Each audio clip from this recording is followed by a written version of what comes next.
나성이 마이크 좀 주세요.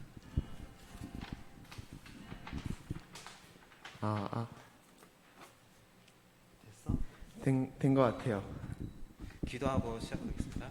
하나님 아버지 감사합니다. 우리가 예배 시작 전에 우리가 먼저 모여서 주님 앞에 찬양하며 나아갑니다. 일주 동안 살아오면서 주님 앞에 거룩하지 못하고 주님 앞에 정결하지 못했던 것 주님 앞에 회개하며 나아갑니다. 이 시간 주의 우리를 보혈로 깨끗게 하시고 주님 앞에 정직하고 상한 심령으로 주님 앞에 나아갈 때 하늘의 주님 은혜를 부어주시고 주와 함께하는 우리 모두가 이 시간이 되게 하여 주시옵소서. 예수님 기도드리옵나이다. 아멘. 처음부터 시작할게요.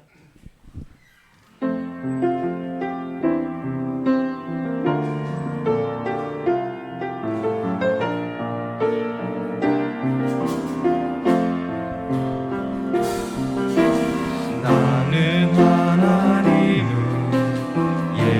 예배하는 예배자입니다. 내가 서 있는 곳 어디서나 하나님을 예배합니다. 내 영혼 거룩한 은혜를 향하여 내 마음 완전한 하나님 향하여 이곳에서 바로 이 시간 하나님을 예배합니다. 나의 평생에 단 한 가지 소원 주의 아름다우심 보며 사랑 노래하는 것 나의 왕 되신 주님의 얼굴 구하며 그 사랑 안에 머물러 사랑 노래합니다. 다시 한번 나의 평생에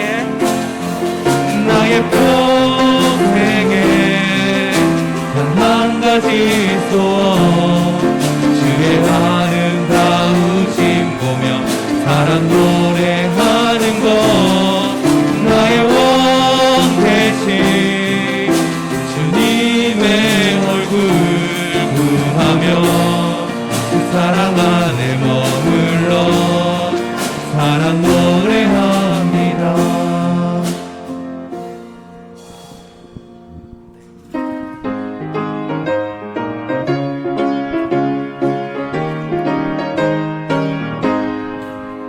내가 매일 기쁘게 순례의 길에 감은 주의 편이 나를 안보하며 내가 주의 그 복을 받는 참된 비결은 주의 영이 함께함이라. 성령이 계시네 할렐루야 함께하시네 좁은 길을 걸으며 밤낮 기뻐하는 것 주의 영이 함께합니다. 4절 세상 모든 종력과 나의 모든 욕망은 십자가에 이미 못을 받았네. 어두운 밤이 지나고 무거운 짐 벗으니 주의 영이 함께함이라.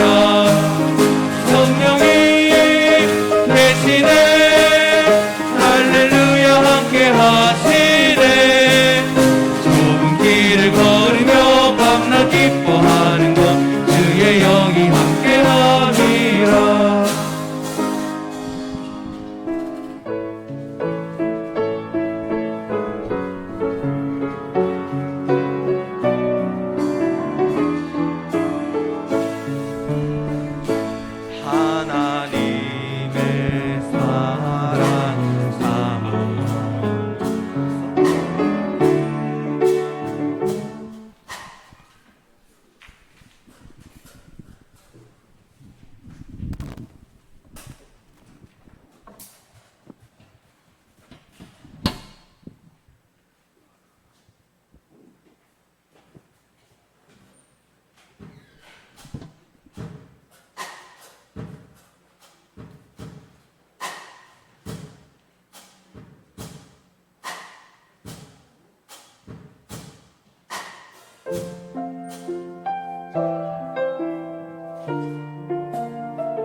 찬양합니다.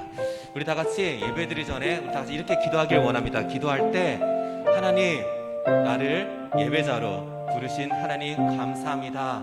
이 시간 우리가 다른 거 구하지 않고 오직 하나님 은혜를 구합니다. 우리에게 은혜를 부어주시고 우리가 주의 영으로 하나님께 올려드리는 그러한 예배 되게 달라고 다시 기도하며 나아가겠습니다. 하나님 아버지 감사합니다. 주여 이 시간 주님께 도와주시고 하나님 은혜를 구합니다. 하나님 영을 부어주시고 주의 영과 함께하는 사람, 저희가 동행하는 사람 되게 도와주시옵소서. 하나님 도와주시옵소서.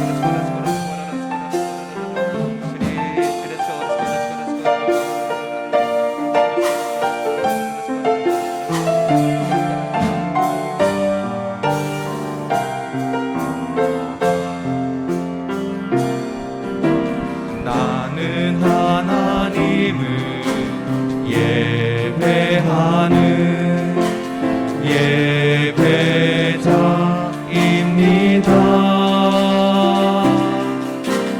내가 서 있는 곳 어디서나 하나님을 예배합니다.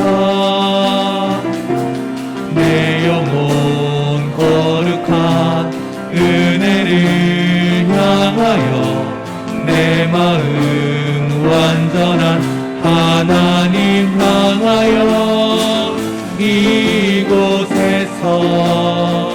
바로 이 시간 하나님을 예배합니다. 다시 한번 고백합니다. 나는 하나님을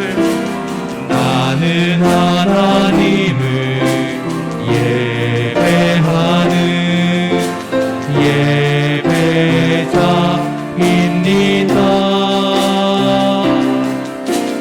내가 서 있는 곳 어디서나 하나님을 예배합니다.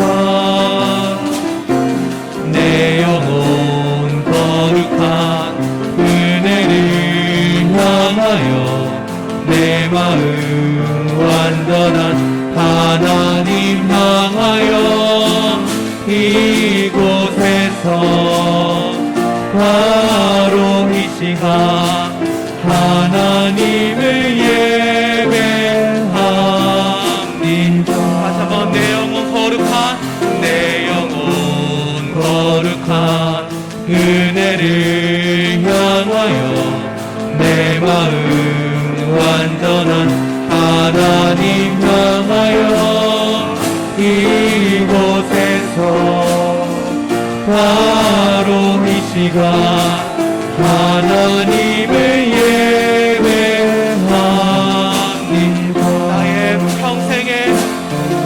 나의 평생에 단 한 가지 소원 주의 아름다우심 보며 사랑 노래하는 것 나의 왕 되신 주님의 얼굴 구하며 그 사랑 안에 머물러 사랑 노래합니다. 다시 한번 나의 평생에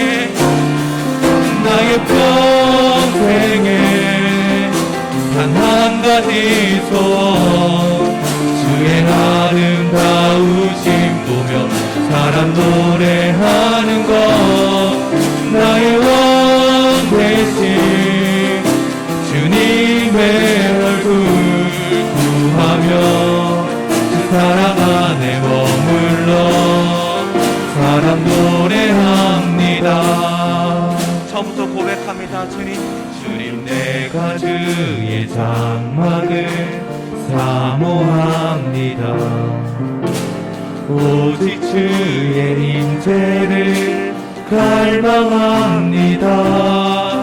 주의 집에서의 하루가 다른 곳의 첫날보다 좋으니 그 사랑 안에 머물러 사랑 노래합니다. 다시 한번 주님 내가 주님의 장막을 주의 장막을 사모합니다. 오직 주의 임재를 갈망합니다. 주의 집에서의 하루가 다른 곳의 전날보다 좋으니 주 사랑 안에 머물러 사랑 노래합니다. 나의 평생에 단 한 가지 소원, 주의 아름다우심 보며 사랑 노래하는 것, 나의 왕 대신 주님의 얼굴 구하며 주 사랑 안에 머물러 사랑 노래합니다. 나의 평생에 단 한 가지 소원, 나의 평생에 단 한 가지 소원, 주의 아름다우심 보며 사랑 노래하는 것, 나의 왕 대신 주님의 얼굴 구하며 주 사랑 안에 머물러 사랑 노래합니다.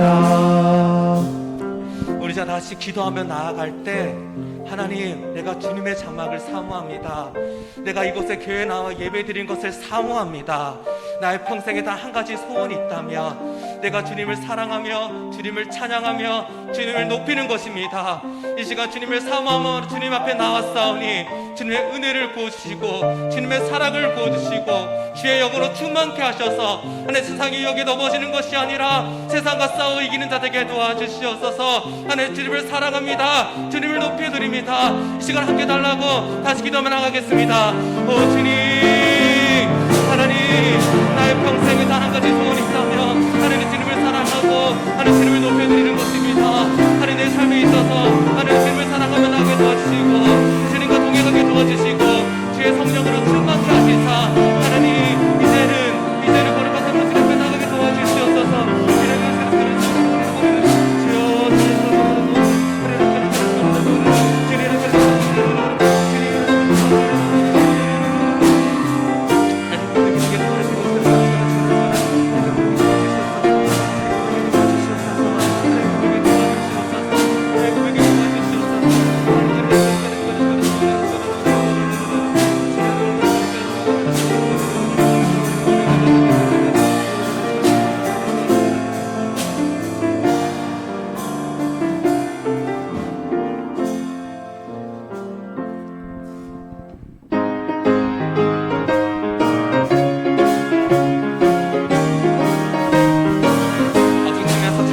내가 매일 기쁘게 순례의 길 행하며 주의 팔이 나를 안보하며 내가 주의 큰 복을 받는 참된 비결은 주의 영이 함께함이라. 성령이 계시네, 할렐루야 함께하시네. 좁은 길을 걸으며 밤낮 기뻐하는 것 주의 영이 함께함이라. 전에 죄에 빠져서 평안함이 없을 때 예수 십자가의 공로 힘입어 그 발 아래 엎드려 참된 평화 얻음은 주의 영이 함께함이라. 성령이 대신에 할렐루야 함께하시네. 좁은 길을 걸으며 밤낮 기뻐하는 것 주의 영이 함께함이라. 나와 동행하시고 모든 염려하시니 나는 숲의 새와 같이 기쁘다. 내가 기쁜 마음으로 주의 뜻을 행함은 주의 영이 함께함이라. 성령이 계시네, 할렐루야 함께하시네. 좁은 길을 걸으며 밤낮 기뻐하는 것 주의 영이 함께함이라. 세상 모든 정욕과 나의 모든 욕망은 십자가의 힘이 못을 박았네.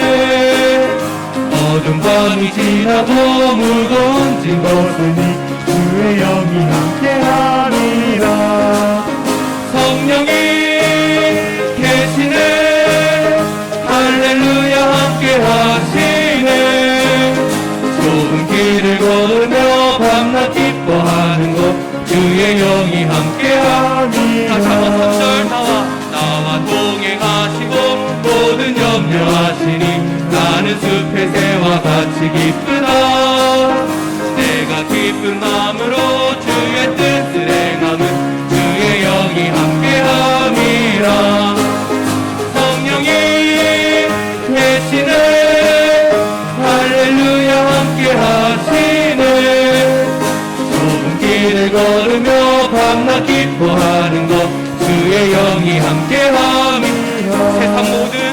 세상 모든 정욕과 나의 모든 욕망은 십자가의 힘이 못을 막았네.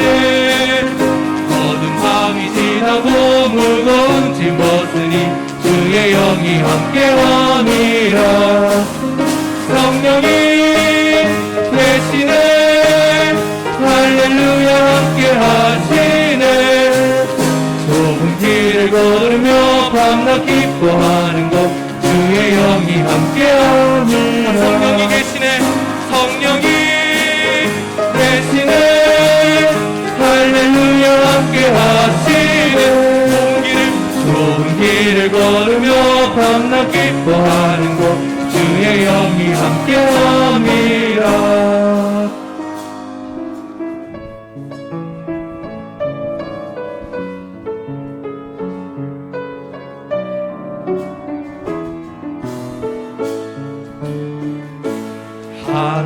하나님의 사랑을 사모하는 자, 하나님의 평안을 바라보는 자, 너의 모든 것 창조하신 우리 주님이 너를 얼마나 사랑하시는지 하나님께 찬양과 경배하는 자, 하나님의 선하심을 닮아가는 자, 너의 모든 것 창조하신 우리 주님이 너를 자녀 삼으셨네. 하나님 사랑의 눈으로 너를 어느 때나 바라보시고 하나님 인자한 귀로서 언제나 너에게 기울이시니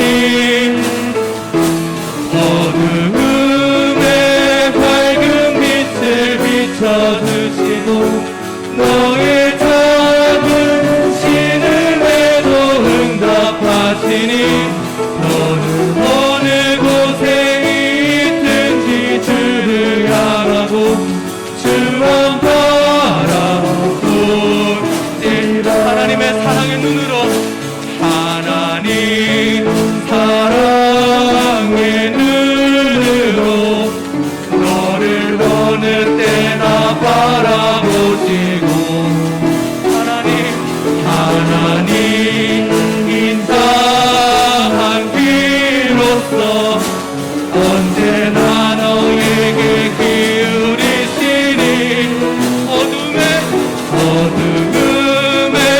밝은 빛을 비춰주시고 너의 작은 신음에도 응답하시니 너는 어느 곳에 있든지 주를 향하고 주만 바라볼지라. 주만 바라볼지라.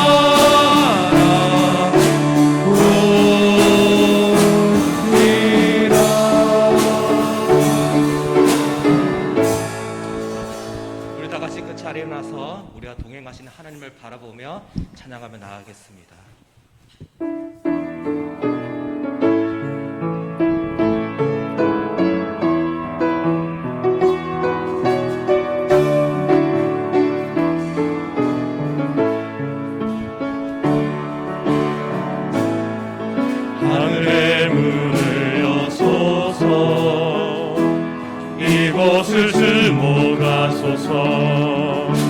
주를 향한 노래가 꺼지지 않으니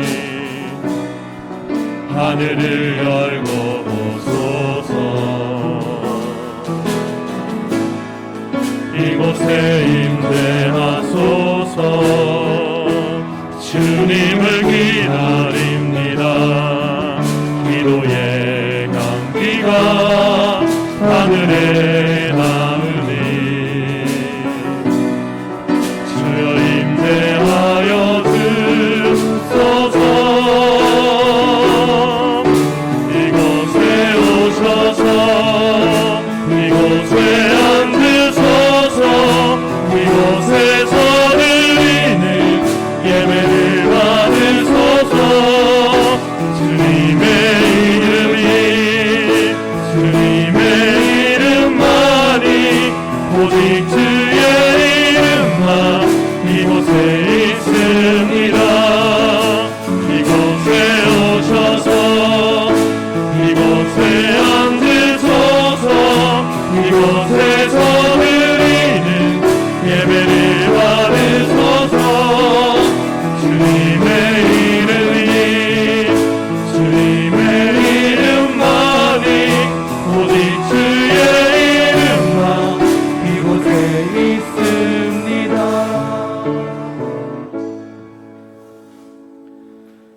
할렐루야. 내 영혼아 여호와를 찬양하라. 나의 생전에 여호와를 찬양하며 나의 평생에 내 하나님을 찬송하리로다. 귀인들을 의지하지 말며 도울 힘이 없는 인생도 의지하지 말지니 그의 호흡이 끊어지면 흙으로 돌아가서 그날에 그의 생각이 소멸하리로다. 야곱의 하나님을 자기의 도움으로 삼으며 여호와 자기 하나님에게 자기의 소망을 두는 자는 복이 있도다. 아멘.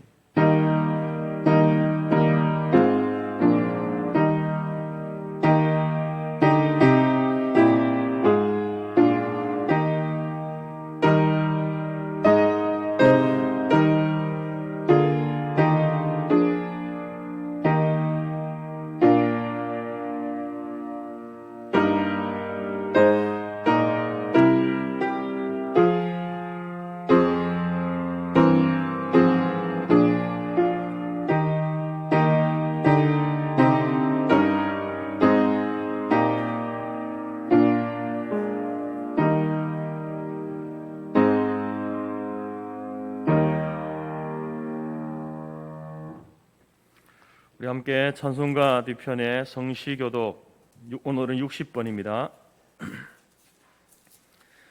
성시교독 60번 시편 139편입니다.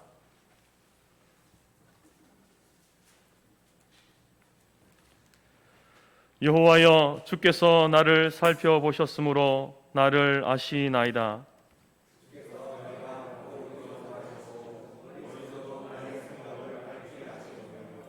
나의 모든 길과 내가 눕는 것을 살펴보셨으므로 나의 모든 행위를 익히 아시오니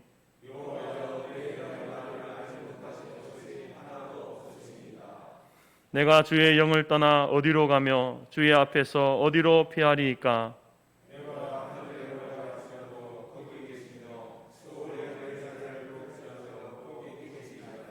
내가 새벽 날개를 치며 바다 끝에 가서 거주할지라도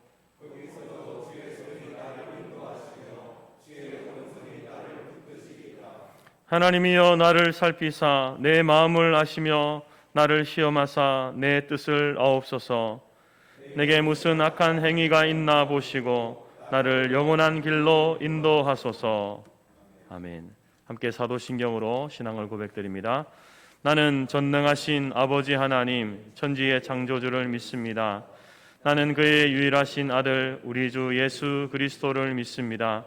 그는 성령으로 잉태되어 동정녀 마리아에게서 나시고 본디오 빌라도에게 고난을 받아 십자가에 못 박혀 죽으시고 장사된 지 사흘 만에 죽은 자 가운데서 다시 살아나셨으며 하늘에 오르시어 전능하신 아버지 하나님 우편에 앉아 계시다가 거기로부터 살아있는 자와 죽은 자를 심판하러 오십니다. 나는 성령을 믿으며 거룩한 공교회와 성도의 교제와 죄를 용서받는 것과 몸의 부활과 영생을 믿습니다. 아멘. 다 같이 자리에 앉으시기 바랍니다. 찬송가 9장 함께 찬양드립니다.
기도하겠습니다.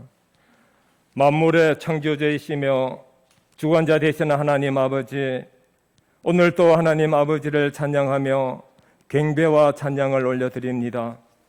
영광 받으시고 이 예배를 축복하여 주옵소서. 더위는 지나가고 어느덧 가을의 문턱에 와 있습니다. 연초부터 시작된 코로나19는 아직도 우리의 몸과 마음을 조이고 우리의 많은 일상을 제약받고 있습니다. 이 환난과 재난이 속히 이 땅에서 소멸되기를 간절히 기도드립니다. 많은 어려움과 혼란 속에서도 저희들에게 희망을 주시고 주님을 의지하며 살아가게 인도하여 주옵소서. 코로나로 인하여 고통받는 이웃과 형제들을 위로하여 주시고 함께하여 주옵소서. 오늘도 교회에 모이지 못하고 온라인으로 각 가정에서 드려지는 모든 예배를 받아 주시옵고 축복하여 주옵소서. 우리의 몸은 성전에 모이지 못할지라도 주님을 향한 우리의 마음과 믿음은 퇴보되지 않게 하시고 더욱 간절한 소망으로 채워 주시옵소서.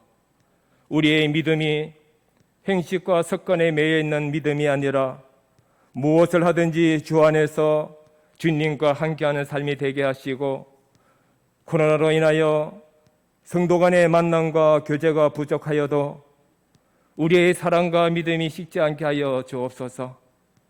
믿음을 가장한 일부 사람들로 인하여 주의 시선이나 비난 때문에 우리의 믿음이 흔들리지 않도록 붙잡아 주시옵고 저희들은 지혜와 믿음이 부족하여서 주님의 뜻을 다 헤아리지 못하고 있습니다.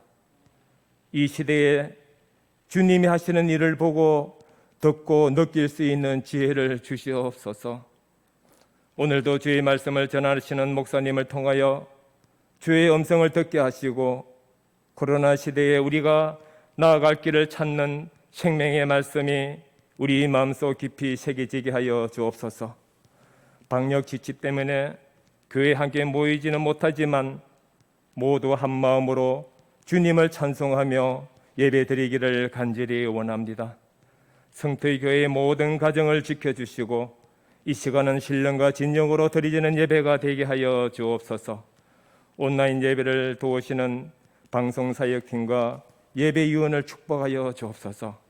우리를 지켜 보호해 주시는 우리 주 예수 그리스도 이름으로 기도드리옵나이다. 아멘.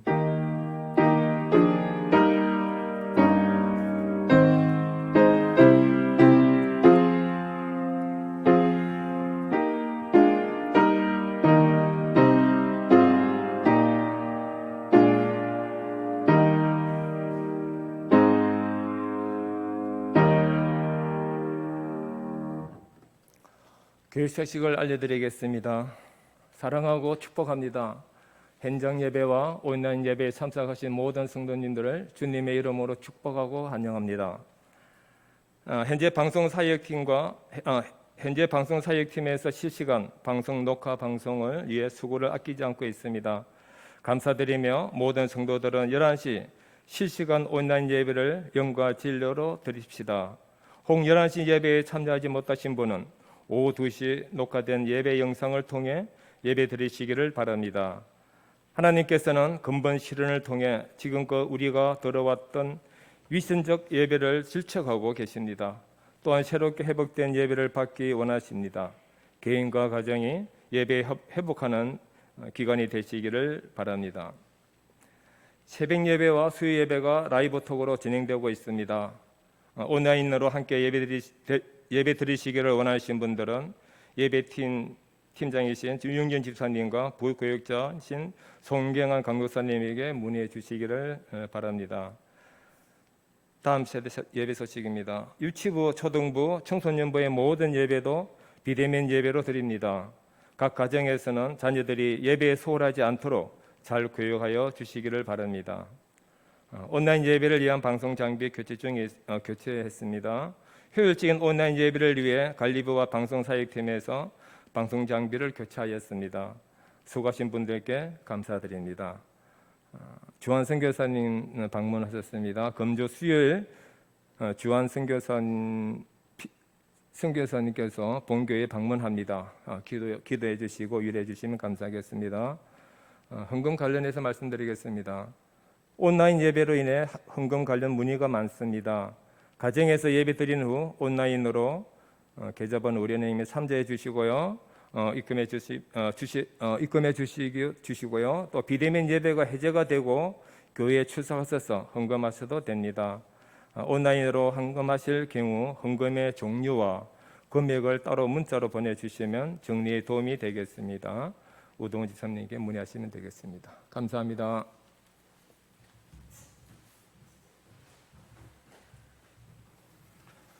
(321장) 함께 찬양 드리면서 준비한 예물 드리겠습니다.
기도하겠습니다. 하나님 감사합니다. 하나님께서 우리의 삶 가운데 베풀어 주신 은혜 감사드립니다. 그 은혜를 기억하며 어려운 상황 속에서도 하나님을 의지하며 모든 삶의 두려움을 떨쳐버리고 날마다 주님과 동행하는 삶을 살아갈 수 있도록 인도하여 주옵소서. 하나님께서 우리에게 주신 육신의 생명으로 인하여 감사하며 귀한 예물을 올려드렸습니다. 주께서 주신 이 생명이 세상에서 헛된 삶이 아니라 하나님이 원하시고 기뻐하시는 복된 인생으로 살아갈 수 있도록 인도하여 주옵소서. 하나님 앞에 각종 소원을 담아서 또 목적을 담아서 우리의 마음을 담아서 드린 이 모든 예물들을 우리 하나님이 받으시며 하나님 쓰이는 곳곳마다 하나님의 이름과 주의 영광이 드러나는 일들이 되게 하여 주시옵소서. 하나님 또 어려운 상황 속에 있지만 성도들의 모든 가정을 돌보시며 구름기둥 불기둥으로 만나와 매출하기로 먹이셨던 그 하나님의 도우심을 바라보며 어려운 시기를 잘 극복하며 나아갈 수 있도록 인도하여 주옵소서. 특별히 하나님 믿음의 성도들이 이 시대를 살아갈 때에 우리의 믿음으로 인하여서 위축되지 않게 하시고 오히려 하나님 우리의 믿음을 당당하게 드러내며 예수 그리스도의 복음을 증거하며 하나님의 우리 인생의 참 소망 되심을 하나님 앞 세상에 선포하는 삶을 살아갈 수 있도록 인도하여 주옵소서. 하나님 아버지, 하나님께서 오늘 저희들로 하여금 흩어져서 예배드리지만 교회당에서 또 각 가정에서 하나님 예배드릴 때에 성령 하나님께서 우리 가운데 충만히 임재하여 주시고 그 하나님의 임재하심을 주의 말씀을 통해서 체험하고 깨닫게 하시고 또한 그 말씀 붙들고 한 주간도 넉넉하게 승리하며 살아갈 수 있는 모든 성도들이 될 수 있도록 인도하여 주옵소서. 하나님, 오늘도 우리가 주의 말씀 앞에 섭니다. 겸손하게 하시고 마음의 눈을 열고 귀를 열게 하시고 각 사람을 향해서 주시는 주의 음성에 귀를 기울이며 하나님, 내가 어떻게 살아가야 되겠습니까? 하나님께 묻고 답을 구하는 귀한 시간 되게 하시고, 또한 우리에게 말씀하실 때에 그 말씀 앞에 순종하며 결단하며 나아가는 우리 모든 공동체가 될 수 있도록 인도하여 주옵소서.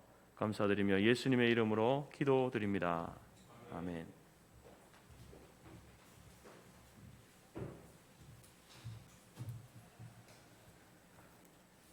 하나님이 우리에게 주신 말씀은 창세기 41장 37절에서 45절이며 구약 64페이지입니다.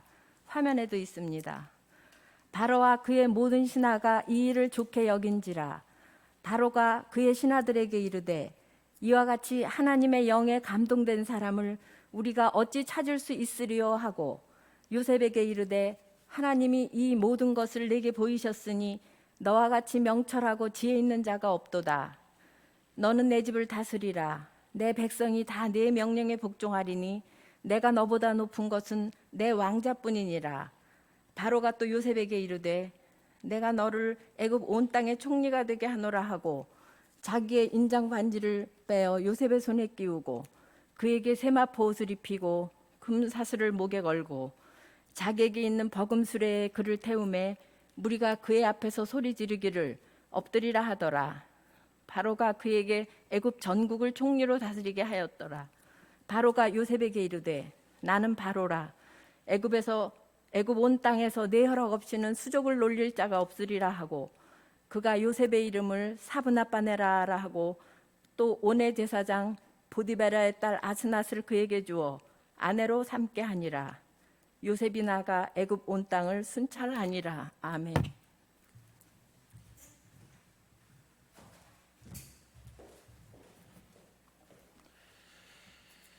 저희들은 계속해서 창세기 말씀을 통해서 우리가 하나님의 뜻을 찾고 또 구하고 있습니다. 오늘도 창세기 41장 말씀을 통해서 하나님의 영에 감동된 사람이라는 제목으로 함께 말씀을 나누고자 합니다. 우리가 창세기를 통해서 보게 되는 요셉의 인생은 참으로 드라마틱한 그런 인생을 살았던 사람이다라는 사실을 알게 됩니다. 자기 형들에게 왕따를 당하면서 그는 소년기를 보냈고 또 이제 한 집의 노예로 또 감옥에 갇혀서 청소년기를 보냈습니다. 그런 불우한 생활 가운데서도 그는 하나님의 신에 감동된 사람으로서 살았기 때문에 환경 때문에 망하지 아니했고 오늘 본문에서 드러나는 것처럼 이제 애굽의 국무총리가 되는 영광스러운 자리에 오르게 되는 것을 보게 됩니다. 오늘 본문이 이제 그가 총리로서의 영광스러운 장면을 우리가 보게 되는데 불행했던 자기의 과거를 한탄하지 않고 썰어 넘어지는 그 패배자의 모습이 아니라 바로 그 환경을 이기고 승리한 그 성공자의 모습을 우리에게 보여주고 있습니다. 하나님께서는 바로 이런 요셉의 인생을 마치 우연과도 같은 여러 사건들을 통해서 또 혹은 인간의 그 시기와 미움이라고 하는 그 제약된 모습 가운데서도 하나님께서는 그 모든 인생을 그 삶의 시간들을 섭리하고 다스려 가심을 우리에게 보여주고 있습니다. 요셉이 오늘 이제 이 바로의 꿈을 해석하고 나서 해석할 뿐만 아니라 또 그 닥쳐올 문제에 대해서 어떻게 해결할 것인지에 대해서 이제 구체적으로 대안을 제시하게 되자 바로가 요셉을 향해서 이렇게 평가합니다. 바로 오늘 설교 제목에 있는 말씀이죠. 38절 말씀입니다. 바로가 그의 신하들에게 이르되 이와 같이 하나님의 영에 감동된 사람을 우리가 어찌 찾을 수 있으리요. 이 요셉을 평가하면서 하나님의 영에 감동된 사람이다 이렇게 이야기를 하면서 더 구체적으로 39절 40절에서 말합니다. 요셉에게 이르되 하나님이 이 모든 것을 내게 보이셨으니 너와 같이 명철하고 지혜 있는 자가 없도다. 너는 내 집을 다스리라. 내 백성이 다 내 명령에 복종하리니 내가 너보다 높은 것은 내 왕자뿐이니라. 여러분 바로는 요셉이 자기의 꿈을 해석하고 또 그 모든 일들을 이야기하는 과정 가운데 이 사람이 바로 하나님의 영에 감동된 사람이구나. 이 사람에게 이 어려운 상황, 모든 상황들을 맡기게 되면은 이것을 잘 해결해 나가겠구나라고 하는 결론을 내리게 된 것입니다. 여러분, 요셉을 볼 때에 바로가 그가 하나님의 영에 감동되었다라고 이렇게 말하는 그 의미는 바로 요셉이 가지고 있는 그 지혜와 명철이 여호와 하나님으로부터 왔다라는 말을 의미하고 있습니다. 애굽도 여러분 그들이 믿는 신이 있었습니다. 심지어 이 바로 왕은 당시에 그 애굽 신의 화신으로서 자기 자신이 자칭 신으로 추앙받던 그러한 시대였습니다. 그런데 오늘 요셉은 그 애굽의 신과 바로의 다스림이 아니라 여호와 하나님, 이스라엘 백성들이 믿는 유일하신 하나님, 그 여호와 하나님, 그 하나님의 다스림과 통치 아래 있다라고 이렇게 이야기합니다.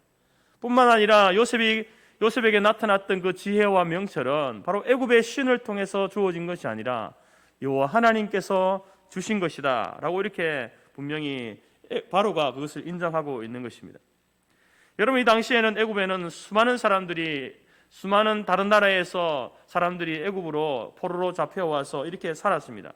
그런데 바로 이 요셉이라고 하는 이스라엘 사람 중에 한 사람인 요셉이라고 하는 이 사람은 바로 그들과는 다른 그런 삶의 방식을 가지고 있었음을 이 말을 통해서 우리에게 표현해 주고 있습니다. 여러분, 우리가 교회를 다니고 또 성경을 통해서 하나님의 영에 감동되었다라는 말을 자주 듣지만 구체적으로 그 의미가 무엇인지 생소하게 느껴지는 분들도 있을 겁니다. 또 이러한 말들에 대해서 잘못 이해하고 있는 사람들도 많이 있습니다. 여러분, 하나님의 영을 성경은 다른 말로 뭐라고 그럽니까? 성령이라고 그러죠. 성령님. 그리고 감동되었다라는 말은 다른 말로 하면은 우리는 충만하다 이렇게 표현합니다. 그래서 하나님의 영에 감동되었다라는 것은 성령이 충만하다. 신약적인 표현으로 성령 충만이라고 이렇게 바꾸어서 말할 수 있습니다. 그리고 이 성령 충만하다라는 것은 또 다른 말로 성령의 다스림을 받는다 이렇게 표현할 수 있습니다. 여러분, 한국교회는 이제 이 순복음 계열 오순절 계통의 그런 어떤 교회의 그 교리들 때문에 성령 충만하면은 어떤 우리가 성령 충만하다 그러면 신비한 현상, 신비한 능력이 내 안에 들어오는 것으로 오해하는 사람들이 많습니다. 여러분, 성령 충만은 그런 것을 말하는 것이 아니라 성령 하나님의 다스림을 받는 사람, 그것을 성령 충만하다 이렇게 이야기를 합니다. 그래서 오늘날 이 성령 하나님께서는 그 하나님이 역사하시고 일하실 때에 반드시 기록된 하나님의 말씀을 통해서 일하고 역사하십니다. 말씀을 벗어나거나 말씀을 넘어서서 말씀과 다르게 일하시는 분이 아니다라는 것입니다. 그래서 성령 충만하다, 성령의 다스림을 받는다라는 말은 다시 말해서 다른 말로 또 말씀이 충만하다, 말씀의 다스림을 받는다로 이해하시면 됩니다. 그래서 하나님의 영에 감동된 사람은 말씀이 충만한 사람이고 말씀의 다스림을 받는 사람이 바로 하나님의 감동을 받은 사람이다 이렇게 이야기할 수 있습니다. 요셉은 하나님께서 그에게 주셨던 말씀이 있습니다. 그 말씀에 이끌려서 그는 지금 계속해서 그의 인생을 걸어가고 있습니다. 광야의 구덩이에서도 노예의 신분에서도 제수의 감옥에서도 그를 견디게 하고 살게 한 것은 하나님의 약속의 말씀이었습니다. 바로 요셉은 말씀의 다스림을 받으면서 살아왔던 사람이었음을 보게 되어집니다. 여러분, 우리가 우리의 주위를 둘러보면 어떤 사람들은 이 감정의 다스림을 받는 사람이 참으로 많습니다. 순간의 감정을 이기지 못해서 폭력을 행사하는 사람도 있고요.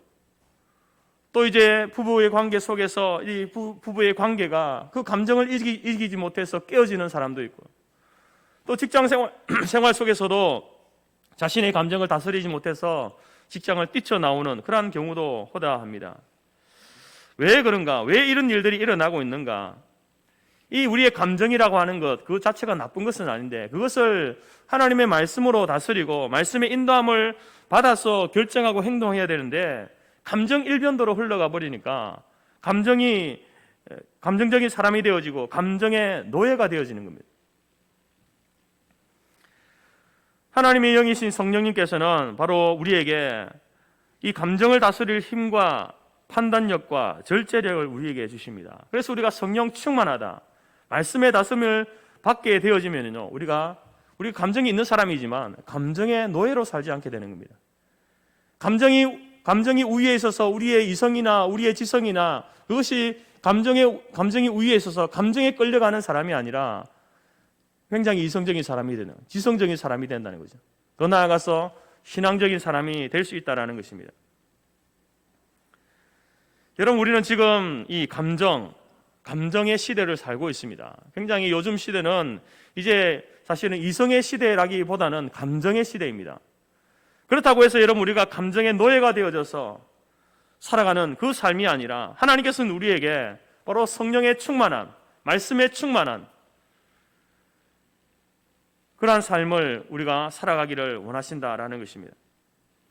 에베소서 5장 18절에서 술 취하지 말라, 이는 방탕한 것이니 성령의 충만을 받으라, 오직 성령의 충만함을 받으라, 이렇게 말씀하고 있습니다. 근데 이 말씀을 이제 우리가 적용할 때에 엉뚱하게 이 말씀을 가지고 은혜 받는 분들이 많죠. 술 취하지 말라, 술 취하지 말라고 했지 먹지 말라고 하지는 않았구나 하면서 이제 술을 마시는 겁니다.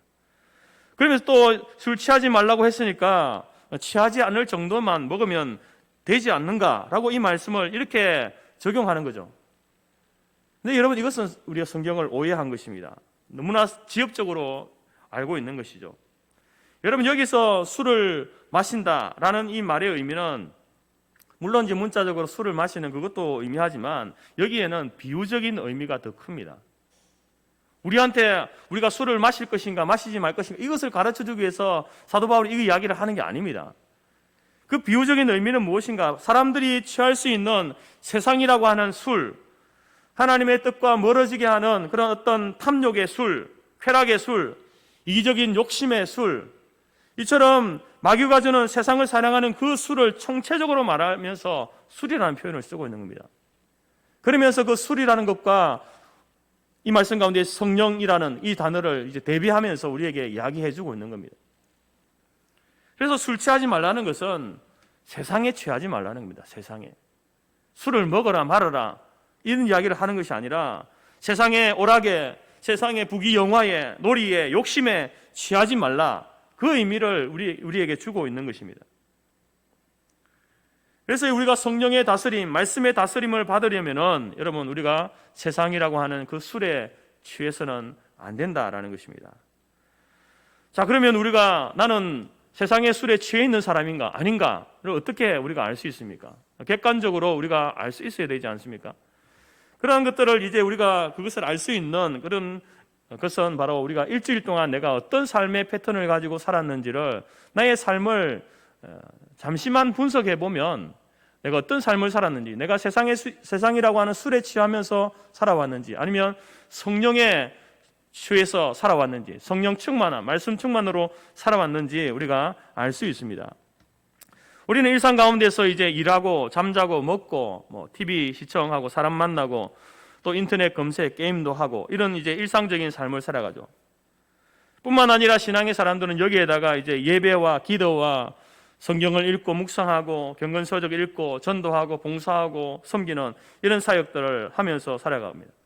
근데 이런 삶에 이제 우리가 나눌 수는 없지만 삶이라고 하는 것과 신앙이라고 하는 그런 삶의 영역에 있어서 다른 어떤 포지션들을 차지하고 있는 그 내용들이 있지 않습니까? 그 내용들을 가지고 이제 내 삶에 있어서 일주일이라고 하는 그 시간 가운데 혹은 하루라고 하는 시간 속에서 이러한 부분들이 얼마만큼의 위치와 시간을 차지하고 있는가를 살펴보면 되는 것입니다. 만약에 우리가 살아가면서 한 주간 살면서 일하고 잠자고 먹고 TV 보고 사람 만나고 인터넷 서핑 게임하고 하는 이 정도로 끝났다고 한다면 여러분, 과연 이 사람이 성령의 다스림을 받는 사람인가? 말씀의 다스림을 받았던 사람인가? 우리는 의문을 가질 수밖에 없습니다. 여러분, 이러한 것들은 우리가 기본적으로 해야 될 일들이죠. 필요 없는 일들은 아닙니다. 우리가 살아가면서 일하고 먹고 잠자고 사람 만나고 TV 시청하고 인터넷 게임하고 이런 것들 다 필요한 것들이지만, 그러나 만약에 우리가 이것만 행하면서 하루를 살고 한 주간을 살았다고 한다면은 여러분, 그 사람은 결코 성령에 충만한, 말씀 충만한 삶을 살았는 사람이다. 하나님의 영에 감동되어서 살았다라고 말할 수 없다라는 것입니다. 여러분, 우리는 기도하고 성경 읽고 성령님이 머무시는, 성령님이 우리에게 충만하게 임하여서 그분의 다스림을 받으면서 살아가는 그 삶의 영역들이 확장되어져야 됩니다. 그 시간들이 더 연장될 수 있도록 노력하고 수고해야 합니다. 그렇지 않으면서 어떻게 우리가 하나님의 영에 감동된 사람이다, 내가 성령 충만한 사람이고 말씀 충만한 사람이다 라고 말할 수 있습니까? 그러면서 어떻게 내가 하나님을 믿는 사람이라고, 믿음의 사람이라고 감히 말할 수 있습니까? 1981년에 베트남에서 태어난 샴 쌍둥이 독구와 베티라는 이 형제가 있는데요. 샴 쌍둥이는 이제 몸이 한 부분이 붙어 있는 거 아닙니까? 이 형제는 하체가 붙어 있습니다. 머리는 둘이고 상체도 둘입니다. 팔도 각각 2개 다 가지고 있습니다. 근데 다리는 2개밖에 없습니다. 생식기도 하나고 항문도 하나밖에 없습니다. 7살 때에 이제 이 둘이 하나로 분리하는 수술에 성공하게 되어집니다. 그러면서 이 도크라는, 구엔 도크라고 하는 이 아이는 이제 인공 항문과 다리 하나를 가지고 그 인생을 이제 살아갑니다. 자기 인생에 대해서 꿈을 꾸고 그 꿈을 이루기 위해서 힘든 재활의 훈련들을 거쳐가게 됩니다. 수차례 좌절과 절망을 하지만 다시 그 꿈을 이루기 위해서 일어서서 자기가 살아온 그 시간들을 이제 기록해 놓은 그 책이 부족하지만 행복하다라고 하는 그 자서전적인 책이 있습니다. 여러분, 이 친구는 20살 때에 이 책을 쓰게 되었는데, 그가 보통 또래 친구들보다는 더 치열하게 노력하고 재활하면서 살아온 것을 이제 짧은 글을 통해서 이렇게 표현하고 있습니다. 이제는 분리수술을 하고 나서 휠체어를 타는 것에서부터 시작해서 목발을 짚고 걸어가는 것, 자전거 타는 것, 나중에 이제 인공항문을 자연항문으로 바꾸면서 배변을 하는 것까지도 그에게는 엄청난 훈련이 필요했습니다. 보통 사람들은 쉽게 하는 일이지만 그러나 그에게는 결코 쉬운 일이 아니었다는 것이죠. 여러분, 그는 건강을 위해서가 아니라 살기 위해서 철저하게 자기의 몸과 정신을 관리하고 훈련해온 그 과정들이 그 책에 담겨져 있습니다. 이처럼 요즘은 여러분, 우리가 이 건강을 위해서 몸을 관리하는 것 얼마나 중요하게 여깁니까? 많은 시간과 노력을 아끼지 않습니다. 더욱이 몸을 위해서 그렇게 관리하고 시간과 노력을 아끼지 않는다고 한다면 우리가 하나님 앞에 성령 충만한 사람으로서, 말씀 충만한 사람으로 살려고 한다면 육신을 관리하는 것 이상으로 여러분 이 영적인 부분을 관리하는 것이 필요하다라는 것입니다. 여러분, 오늘 요셉은 그 삶이 하나님의 영에 감동된 사람이다라고 이렇게 이야기합니다. 그러면 우리는, 저와 여러분들은 우리도 하나님의 영에 감동된 사람으로 성령 충만하고 말씀 충만한 사람으로서 이 땅 가운데 살아가기 위해서 우리가 관리해야 될 것이 무엇인가? 오늘 그것을 우리가 함께 살펴보고자 합니다. 첫 번째는 뭐냐? 너무나 기초적이고 기본적인 것입니다. 말씀과 묵상입니다. 우리가 관리해야 될 것은 바로 말씀과 묵상이다라는 것이죠. 여러분, 이 하나님의 말씀이 바로 우리의 속사람을 성장하고 성숙하게 하는 것입니다. 자, 오늘 바로가 요셉을 향해서 뭐라고 평가합니까? 이 사람은 지혜와 명철이 뛰어나다. 이보다 지혜와 명철이 뛰어난 사람이 없다라고 이렇게 이야기를 합니다. 여러분, 성경에서 지혜롭다, 참 명철하다 할 때 이 명철이라고 하는 이 단어는요, 하나님의 율법의 말씀과 관련된 거예요. 하나님의 율법의 말씀을 해석하는 데 있어서 뛰어난 사람을 명철하다 이렇게 이야기합니다. 지혜롭다라고 말할 때는, 그 사람이 지혜롭다고 할 때는 그 사람이 그 인생을 살아가면서 그 가운데 보여진 하나님의 뜻과 하나님의 섭리에 대한 이해가 뛰어난 사람, 그 사람을 지혜롭다라고 이렇게 이야기합니다. 그래서 여러분, 성경에서 지혜롭고 명철하다라고 할 때는 그것은 하나님의 말씀과 떼어놓고 생각할 수 없는 단어입니다. 우리가 하나님의 말씀을 읽고 묵상하고 배울 때에 하나님께서는 우리가 우리의 삶을 살아가는 데 있어서 지혜와 명철을 주시는 겁니다. 말씀을 통해서 지혜를 얻고 말씀을 통해서 명철을 배우게 된다는 것이죠. 그러면서 우리는 우리의 속 사람이 성장하고 성숙하게 되어져 가는 것입니다. 여러분, 바른 믿음이라고 하는 것은 그냥 교회만 다닌다고 저절로 생겨나는 것이 아닙니다. 하나님의 말씀을 읽고 묵상하고 배우는 것을 통해서 믿음이 자라고 성장한다라는 것이죠. 주의 말씀은 내 발의 등이요 내 길의 빛이니이다. 시편의 말씀이 여러분, 우리가 매일 아침마다 묵상하는 그 매일 성경 2달마다 한 번씩 나오지 않습니까? 그 표지에 보면 항상 그 말씀이 기록되어 있습니다. 인쇄되어 있습니다. 주의 말씀이 내 발의 등이고 내 길의 빛입니다. 여러분, 이 하나님의 말씀만이 나에게 있어서 인생의 방향을 가르쳐 주는 것입니다. 우리가 인생을 살아감에 있어서 그 인생의 바른 방향을 가르쳐 주는 것이 하나님의 말씀이다라는 말입니다.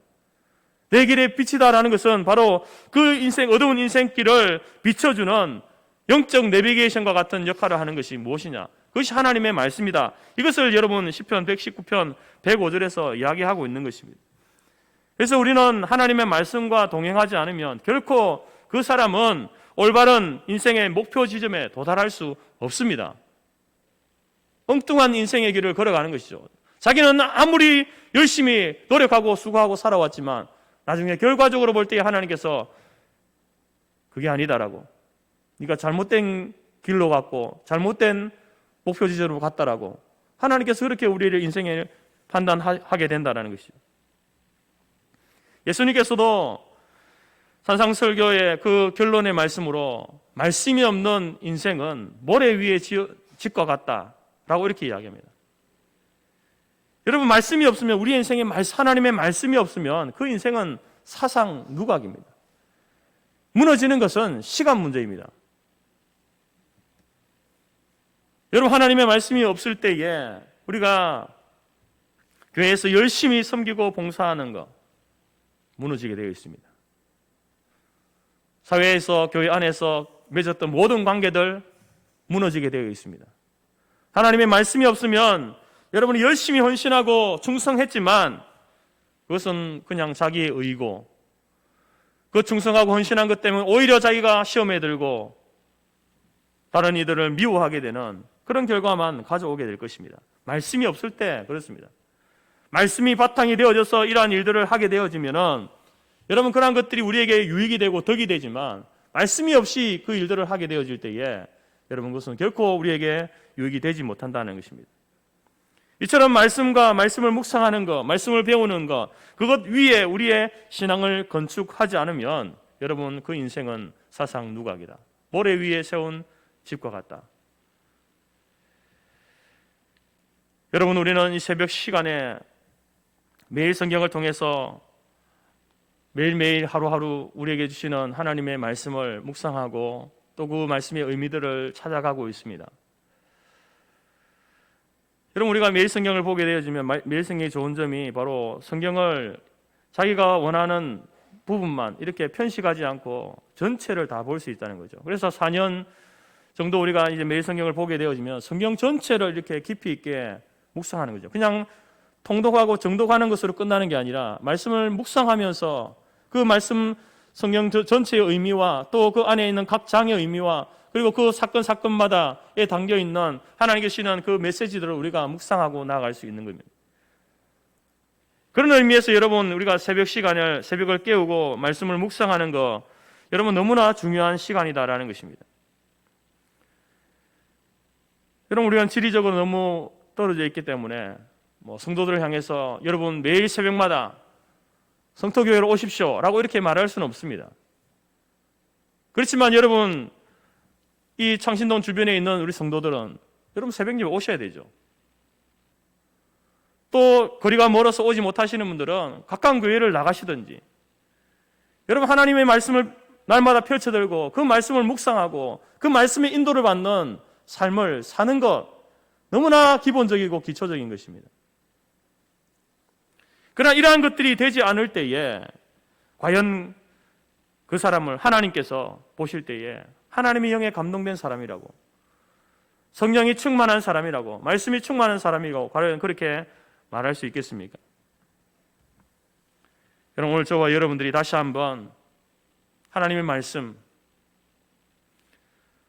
말씀을 통해서 주시는 지혜와 명철을 가지고 그 말씀의 인도함을 받아서 여러분, 하나님 앞에서 뿐만 아니라 오늘 요셉이 바로 앞에서 그가 하나님의 영에 감동된 사람이라고 인정받았던 것처럼 여러분의 삶을 통해서 저 사람은 정말 하나님의 말씀의 인도를 받는 말씀이 충만한 사람이야, 성령이 충만한 사람이야, 불신자들을 통해서 그러한 인정을 받을 수 있도록 여러분의 그 영적인 삶을 잘 관리해 나가는 저와 여러분이 될 수 있기를 간절히 바랍니다.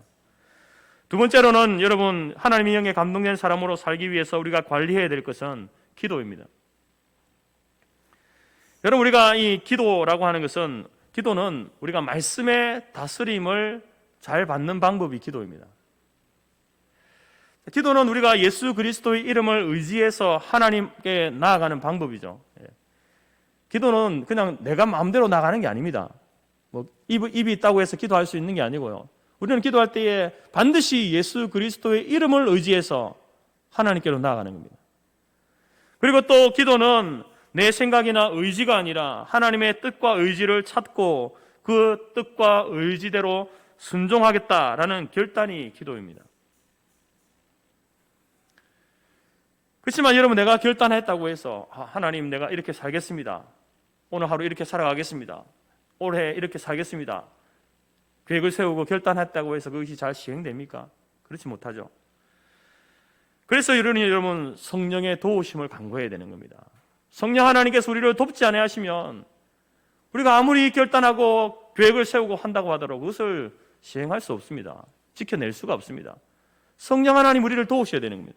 그래서 성령 하나님께 도움을 간구하는 것이 기도라는 것이죠. 따라서 기도라고 하는 것은 성삼위 하나님께 나아가서 그분의 도움과 인도를 받고 살아가는 삶의 방편, 그것이 기도입니다.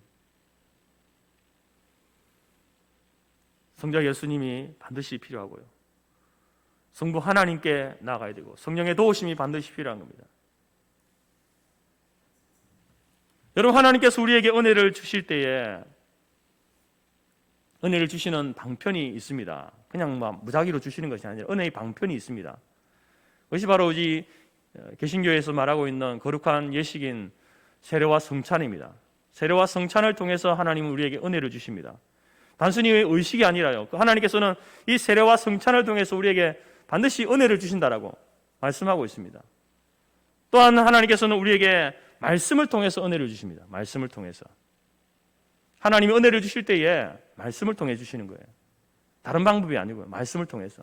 그래서 여러분, 우리가 특별히 장로교에서는 예배 가운데서 무엇이 가장 큰 비중을 차지합니까? 설교죠. 다른 예배의 어떤 그 형식들이 많지만 그 가운데 장로교회는 하나님의 말씀을 중심에 두고 있습니다. 왜냐하면 이 말씀을 통해서 하나님이 은혜를 주시기 때문에. 그리고 이 설교라고 하는 것도 단순히 목사의 말이 아니라, 목사의 어떤 강론이 아니라 여러분, 하나님의 말씀을 대언하는 것으로 우리는 믿고 있습니다. 그래서 여러분이 설교를 들을 때에 이것이 단순히 목사의 말이 아니라, 목사의 가르침이 아니라 하나님께서 목사님을 통해서 오늘 나에게 주시는 말씀으로 들을 때에 여러분, 그것이 은혜가 되는 것입니다. 그리고 또 하나는 무엇이냐? 은혜를 주시는 방편이 뭐냐? 기도입니다. 이미 성례와 말씀과 기도, 이것이 여러분, 우리가 하나님으로부터 은혜를 받을 수 있는 방법입니다. 이거 세 가지 외에는 없습니다, 여러분. 성경은 다른 것을 이야기하지 않습니다. 그리고 여러분, 하나님께서 우리가 기도를 통해서 하나님 은혜를 주실 때요, 하나님의 은혜는 한꺼번에 이렇게 주시는 분이 아닙니다. 우리가 살아가면서 매 순간순간 이렇게 호흡하고 살아가지 않습니까? 한 번 호흡을 많이 했다고 해서 하루 살고 일주일을 살지 않습니다. 한 달을 살고 1년을 살지 않죠. 우리는 살아가기 위해서 매일매일 호흡하고 숨을 쉬어야 됩니다. 그처럼 하나님의 은혜도 여러분, 한꺼번에, 물론 우리 구원의 은혜는요, 한꺼번에 주시는 거죠. 그렇지만 우리가 살아가면서 우리가 성화해가고 하나님 거룩한 삶을 살아가는 데 있어서 주시는 은혜들은요, 매일매일 순간순간 주시는 겁니다. 우리가 그 순간순간 주시는 은혜를 누릴 때에 우리가 제대로 성장하고 성숙하고 살아갈 수 있는 것입니다. 그걸 위해서 여러분, 우리가 기도해야 하셔야 되는 거예요. 하나님, 하나님 오늘도 하나님이 주시는 은혜 가운데 살기로 합니다. 기도를 통해서 은혜를 주신다고 하셨사오니 내가 기도할 때 하나님께서 은혜를 내려주십시오. 매일매일 여러분 기도하셔야 되는 거예요. 순간순간 기도하셔야 되는 겁니다. 그래서 여러분 새벽 기도의 시간이 좋다는 것이죠. 여러분 우리가 특별히 시간을 정하여서 하루를 살아가면서 일주일을 살아가면서 참 기도한다는 것은 쉽지 않습니다. 그러나 여러분 우리가 매일 새벽에 나와서 교회당에 나와서 또 그것이 정말 불가능한 분들은 가정에서 여러분 조용한 장소의 시간에서 하나님 앞에 그 기도의 재단을 쌓고 예배의 재단을 쌓는 것 너무나 중요하다는 것입니다. 뿐만 아니라 여러분 우리가 일주일을 살아가면서 그 매일매일 기도하지만 또 3일 밤에 나와서 수요일에 나와서 찬송하고 또 매일매일은 자기 자신을 위해서 기도하지만 수요일은 특별히 나라와 민족을 위해서 선교사님들을 위해서 또 교회를 위해서 지체를 위해서 기도하는 부르짖어 기도하는 그런 시간도 필요한 것입니다. 여러분 이처럼 우리는 매 순간 기도의 삶을 살아야 하는 것이죠. 왜냐하면 기도는 하나님께서 우리에게 은혜 주시는 통로이고 그분의 다스림을 받으며 살아가는 삶의 방식이기 때문에 그렇습니다.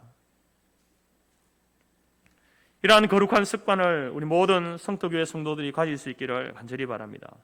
이것이 우리에게 일상화되어질 때에 우리는 성령 충만한 사람, 말씀 충만한 사람, 하나님의 영의 인도함을 받는 하나님의 영의 감동을 받은 사람으로서 이 땅 가운데 살아가게 될 줄로 믿습니다.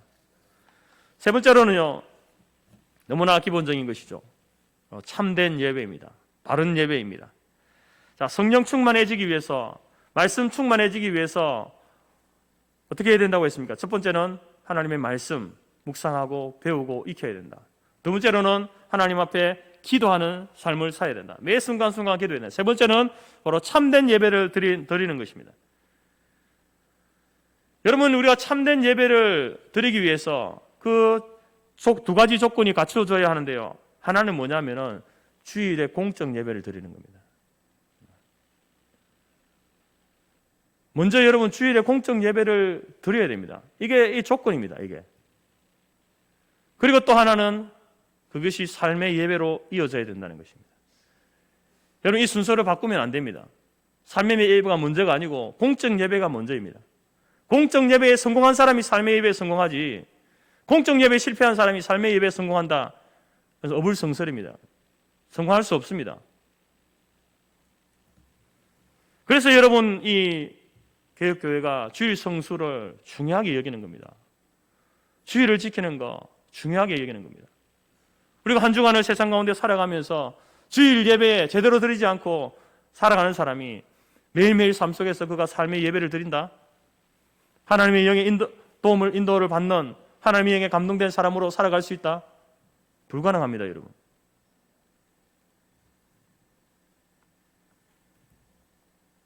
저는 주보에도 기록했지만 근본 코로나 사태를 통해서 하나님께서 우리를 책망하시고 우리를 회복하기를 원하시는 부분이 있다고 생각하는데 그 1순위가 바로 예배입니다. 여러분 그동안 우리는 우리 스스로가 내가 예배 드릴지 말지를 선택하면서 살아왔습니다. 여러 가지 핑계와 이유를 대면서 예배를 빼먹고 또 예배를 왔지만 아무런 감사나 기대도 없이 무미건조하게 형식적인 예배를 드려왔습니다. 예배에 참석했지만 예배가 우선순위가 아닙니다. 예배가 끝나고 난 이후의 일들로 머릿속에 꽉 차 있는 것이죠. 그러면서 신령과 진정으로 영과 진리로 예배드리지 못했던 우리들이었습니다. 하나님께서는 더 이상 그런 예배를 우리에게 원하지 않는다는 것이죠. 여러분 하나님께서는 지금도 영과 진리로 예배드리는 사람을 찾으신다라고 분명히 이야기하고 있습니다. 이 코로나 사태는 어쩌면은 우리 안에 알곡과 가라지를 구분하는 그러한 시간이 될지도 모르겠습니다.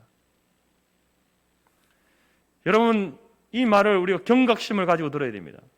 이 코로나 사태는 단순히 코로나 사태로 끝나는 것이 아니라 어쩌면은 한국교회 안에 성토교회 안에 알곡과 가라지를 구분하는 하나님의 경고의 시간이 될 수 있다라는 것입니다.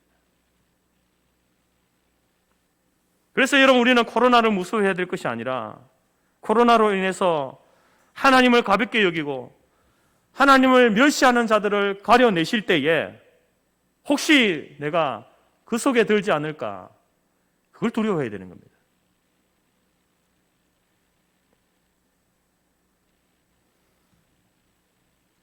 여러분, 하나님의 영에 감동된 사람, 성령 충만한 사람이고 말씀 충만한 사람이다. 그 사람은 예배의 삶에 성공적입니다. 이것은 여러분, 우리가 여러분 신앙생활을 하면서 잘 들어봤던 말 아닙니까? 제가 말씀드렸던 거 세 가지, 너무나 기본적이고 기초적인 것입니다. 여러분, 예배에 참석했다고 오늘 이 시간에 현장에서 예배 드리신 분도 있고, 또 온라인상 TV 앞에서 혹은 컴퓨터 앞에서 혹은 핸드폰 켜놓고 이렇게 예배 드리시는 분이 있을 겁니다. 현장에 왔다고 해서 또 내가 컴퓨터 앞에 앉아있고 TV 앞에 앉아있다고 해서 그게 여러분 다가 아니다라는 것이 전부가 아닙니다. 하나님께서는 우리에게, 사람들에게, 모든 사람들에게 이 멀티 기능을 주셔요. 멀티 기능.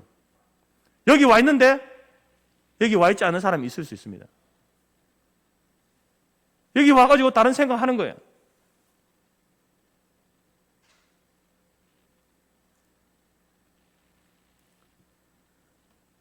어젯밤에 본 영화가 생각 왔다 갔다 하고, 예배 시간에 지나고 나서 먹을 음식 생각하고, 놀거리, 즐길거리, 그런 것들이 눈에 아른아른거리고 한다고 한다면, 그것은 하나님께서, 하나님 아시죠? 저는 모릅니다. 여러분 자신도 알 것이고 하나님도 아실 것입니다. 여러분, 참된 예배를 드린다는 것은 그 예배의 그 시간에 마음과 뜻과 정성을 모아서 예배 드리는 것을 말하는데요, 바로 예배 드리는 그 순간순간, 예배의 순서마다 정말로 그 가운데 하나님께 집중하고 말씀에 집중하는 것. 성령 하나님의 우리 가운데 말씀하시고 임재하실 때에 거기에 민감하게 반응하는 사람이에요. 그 사람이 영과 진리로 예배하는 사람이죠. 뿐만 아니라 여러분, 예배를 드릴 때에 예배 시간에 늦지 않는 것도 중요합니다. 저는 저희 성도교회 예배 오실 때에 늦게 오시는 분 사랑합니다. 심지어 예배 시간에 조는 분도 저는 사랑합니다. 왜냐하면은 늦었다고 해서 주일날 교회 오지 않고, 죄송합니다, 집에서 그냥 아이고 늦었으니까 잠이나 자자 하고 주무시는 분들, 그런 분들보다 훨씬 낫거든요. 늦었지만 흡지겁 달려온 거예요. 늦었지만. 그래 교회당에 와서 앉아있다 보니까 너무 피곤한 거예요. 조는 거예요. 목사님 설교가 자장가처럼 들려가지고 조는 겁니다. 그것도 감사합니다, 여러분. 집에서 죄송합니다, 자빠져 자는 것보다 교회당에 나와서 조는 것이, 그래 졸다가 그래도 여러분 그 가운데 하나님 주시는 부스러기 은혜라도 받으면 이게 감사한 일이지 않습니까? 근데 여러분, 그것이 매주일 그렇고 매주일 졸고 지각하고 한다면 그건 굉장히 저를 이제 당황스럽게 만드는 거죠. 정말 저분을 내가 사랑해야 될까, 이제 의심하게 만드는 겁니다. 여러분, 하나님 앞에서 예배 드릴 때에 예배 시간에 늦지 않는 것도 바로 우리가 하나님 앞에 마음과 뜻과 정성을 다하는 것 중에 중요한 요소 중에 하나입니다. 그래서 이 일을 위해서 여러분, 교통이 막혀가지고 차가 막혔어, 주차가 힘들었어, 여러분 그런 예상하고 10분, 20분, 30분 일찍 오셔야 되는 거예요. 서울이 막히는 게 한두 번입니까? 우리 성토교에 주차장 없는 거 다 아시잖아요. 주차장 찾기 위해서, 주차할 곳 찾기 위해서 돌아다녀야 되는 거 다 아시잖아요. 그러면 거기에 감안해서 시간을 일찍 서둘러서 오는 것입니다. 이러한 것들이 바로 하나님 앞에서 예배를 드리는 우리의 마음과 정성과 뜻을 모으는 행동이다라는 겁니다. 또한 예배 시간에 졸지 않기 위해서 여러분 토요일 저녁 시간을 잘 준비하시기 바랍니다. 우리 청년들은 너무 늦게 문화생활 하지 말고 또 주일을 위해서 다른 날보다 단순한 삶을, 패턴을 가지고 살아가는 겁니다. 토요일 저녁은 오직 주일 예배를 준비하는 시간으로 삼는 것이죠. 그러한 모습들이 우리 가운데 있어져야 되는 거예요. 주일 예배를 위해서 토요일을 정리하고 희생하는 그러한 모습이 있어야 된다는 겁니다. 또한 여러분, 우리가 하나님 앞에 정말로 뜻과 정성을 다해서 예배 드리기 위해서, 그 예배를 위해서 제가 한 가지 제안 드리는 것은, 예배 전에 다른 사람과 교제하지 마십시오. 여러분, 우리가 한 주 만에 이제 만나고, 지금 코로나 때문에 아주 거의 못 만나지 않습니까? 아마 다음 주 되면 이게 풀리면은, 성도들이 오면은 아마 예배 전에 너무 기뻐가지고 성도들을 보고 반갑다고 아마 인사할 겁니다. 물론 그 특별한 경우니까 그럴 수 있지만, 평소에 여러분 우리가 주일마다 올 때에 이 예배 시간이 하나님 앞에 나와서 이제 예배 시간이 예배를 준비하고 앞에서 찬양하고 있는데 큰 소리로 다니면서 인사하고 떠들고 하는 그런 것들을 우리가 지양해야 되는 거죠. 가볍게 눈웃음으로 인사하고 목례로 인사하고 자기 자리를 찾아가서 앉아야 되는 거죠. 직진하시고 자기 자리로. 그래서 예배를 위해서 기도하고 찬양하면 찬양에 집중하고, 어떤 때는 이제 그런 어떤 모습들이 다른 사람에게 방해되는 경우도 허다하다는 것이죠. 일단 교회당에 들었으면 조용하게 자기 자리 찾아서 앉아서 먼저 기도로 하나님께 인사하고 말씀 주시고 은혜 주시고 저를 살려달라고 그렇게 기도하시기 바랍니다. 이렇게 하나님과 먼저 대면하고 하나님과 교제하고, 그리고 예배를 다 마친 이후에 여러분 성도에게 이제 그때 풍성하게 하십시오. 곧장 또 집으로 가지 마시고 식당으로 내려가서, 지금 못하지만 식당으로 내려가서 같이 식사도 나누고 커피도 나누면서 못했던 이야기들, 인사들을 다 나누면서 그렇게 교제하시기 바랍니다. 여러분, 요셉을 보게 되면은 그는 그 삶에 있어서 하나님의 말씀과 기도와 예배로 인해서 하나님의 영에 감동된 사람으로 인정받고 있습니다. 여러분의 삶에 있어서 유익하지 못한 불경건한 습관들을 다 내어버리시기 바랍니다. 그래서 성령 하나님께서 여러분의 충만하게 역사하시도록 여러분 날마다 말씀을 읽으십시오. 묵상하십시오. 말씀 배우는 일에 열심을 내시기 바랍니다. 또한 매일 새벽 수요밤 기도의 시간을 여러분 가지시기 바랍니다. 물론 우리가 매일매일 순간순간 기도하지만 또한 공식적으로 교회가 정한 그 시간에 여러분들이 기도하고 나아가는 그런 것들이 필요하다는 것입니다. 자신을 위해서 기도하시고요, 자손들을 위해서 기도하시고, 그래서 넘어서서 여러분 우리 성도들을 위해서, 성도의 기업을 위해서, 또 교회를 위해서, 또 이 나라의 민족을 위해서, 열방을 위해서 기도하는 그런 기도의 시간을 꼭 가질 수 있기를 바랍니다. 세 번째로, 여러분 매주일마다 예배에 성공하시기 바랍니다. 주일 예배 성공해야 여러분 삶의 예배에 성공할 수 있습니다. 이러한 결단과 변화 속에서 저와 여러분은 하나님의 영에 감동된 사람으로, 성령 충만한 사람, 말씀 충만한 사람으로 살게 될 줄로 믿습니다. 그래서 우리의 삶이 이제 그 영향력이 우리 자신에만 아니라 이웃에게, 사회 속에서, 나라와 민족 가운데에서도 우리가 선한 영향력을 미치는 그런 권세 있는, 능력 있는 하나님의 사람으로 서게 될 줄로 믿습니다.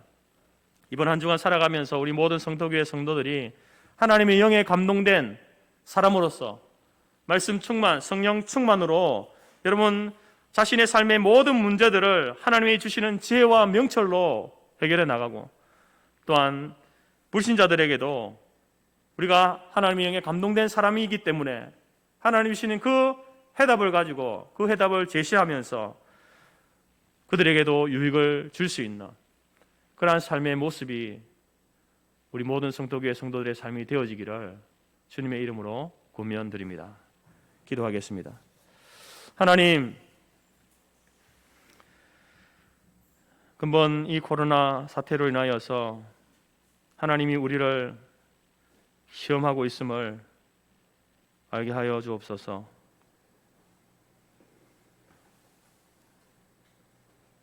하나님을 사랑한다 하면서 말씀을 가까이 하지 않았고, 하나님을 신뢰한다 하면서 기도하지 않았고, 하나님만 위해 살겠다고 하면서 예배를 소홀히 했던 저희들이었습니다. 하나님, 요셉의 삶을 통해서 그 삶이 이방의 왕 바로가 볼 때에도 하나님의 영에 감동된 사람이라고, 그의 지혜와 명철이 하나님으로부터 왔음을 인정하는 그러한 고백을 하나님 우리가 보게 됩니다. 과연 우리는 이 불신의 세상 속에서 내가 하나님의 사람인 것을, 내가 말씀에 충만하고 성령 충만하고 하나님의 영에 감동된 사람이라는 것을 그들이 인정하고 있습니까? 아니면 오히려 우리를 조롱하고 있습니까? 다시 한번 하나님, 오늘 우리에게 주시는 말씀을 붙들고 우리의 인생을 살아갈 때에 날마다 주의 말씀을 가까이 하고 매일매일 우리에게 주시는 말씀을 읽고 묵상하고 또 성경을 통독하고 배우는 일들을 통해서 하나님 말씀에 능통한 자로 살아가게 하여 주옵소서. 그럴 때 하나님께서 우리에게 지혜와 명철을 더하셔서 이 세상을 하나님의 말씀으로 해석하고 또한 그 하나님 말씀 가운데에 해결책을 찾아나가는 저희들이 다 될 수 있도록 인도하여 주옵소서. 또한 하나님 앞에 기도하며 나아갈 때에 나의 힘으로 나의 인생을 헤쳐나갈 수 없음을 고백하며 하나님의 도우심을 간구하고 하나님의 뜻과 하나님의 길을 물으며 그 길로 나아갈 수 있는 우리 모두가 되게 하여 주옵소서. 그래서 하나님, 우리가 주일 예배뿐만 아니라 하나님 우리의 모든 성도들이 그 삶의 예배에도 성공함으로 인하여서 참으로 하나님 앞에서 또 믿지 않는 불신자들 가운데서도 하나님의 사람이라고, 하나님의 영에 감동된 사람이라고, 성령 충만한 사람이고 말씀 충만한 사람이라고 하는 인정을 받는 우리 성도교회 모든 성도들이 되어질 수 있도록 인도하여 주옵소서. 예수님의 이름으로 기도드립니다. 아멘. 찬송가 331장 찬양 드리겠습니다. 마지막 절할 때에 함께 일어서 주시기 바랍니다.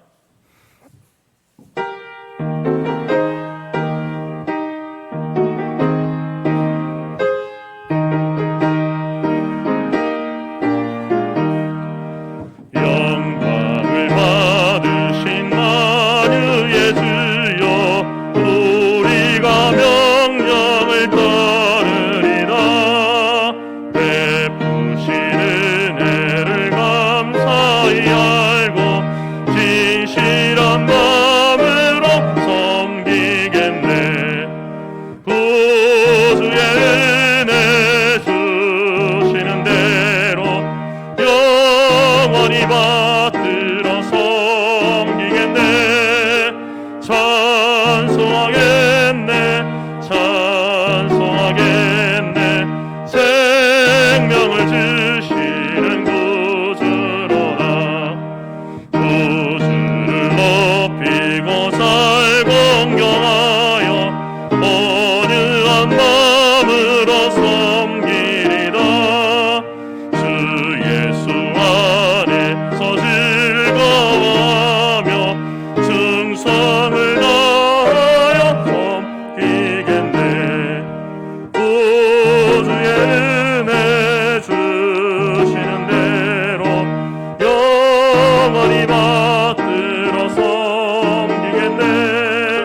찬송하겠네,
지금은 우리 주 예수 그리스도의 은혜와 하나님 아버지의 크신 사랑과 성령의 교제 교통 충만케 하신 은혜가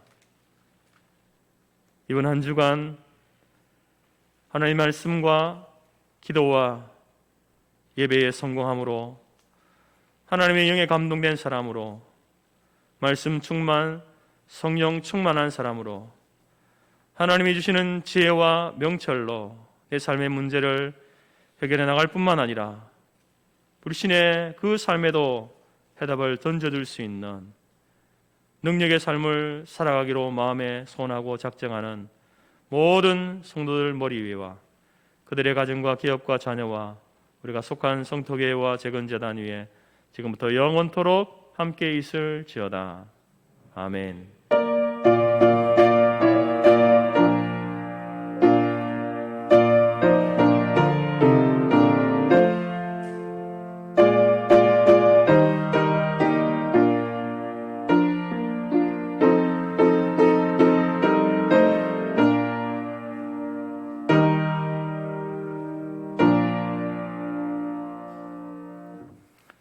한 주간도 하나님의 영에 감동된 삶을 살아가는 우리 모든 성도들 되시기를 바랍니다. 예배를 마쳤습니다. 감사합니다.